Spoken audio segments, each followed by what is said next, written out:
last thing that we will show, so we have set up our the title, what data we're pointing to, how you want to visualize it, and then configured what you want to show within this report.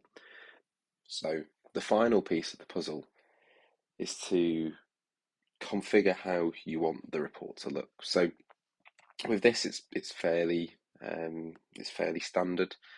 You've got some options about changing the colours. So if you click on this magnifying glass, you'll have plenty of options within the colour schemes.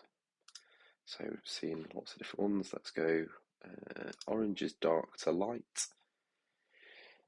We'll run that and it'll change the colours you can see, and you can set up different palettes. So if you have some corporate branding guidelines, then that can be updated to include that. We've got the ability to put data labels on and where they sit. So if we click on that, click run, they'll sit at the top of the bars, but you can click this option to display the data labels in the middle, and that's kind of what I prefer as well. How big you want the chart size to be, so let's just update it to medium.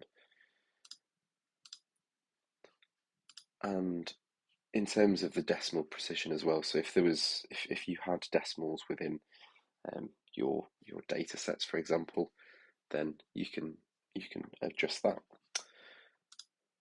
In terms of the title, again, you've got some options that you can change, whether to show it, how big you want the text to be, what colour, do you want it centered on the report.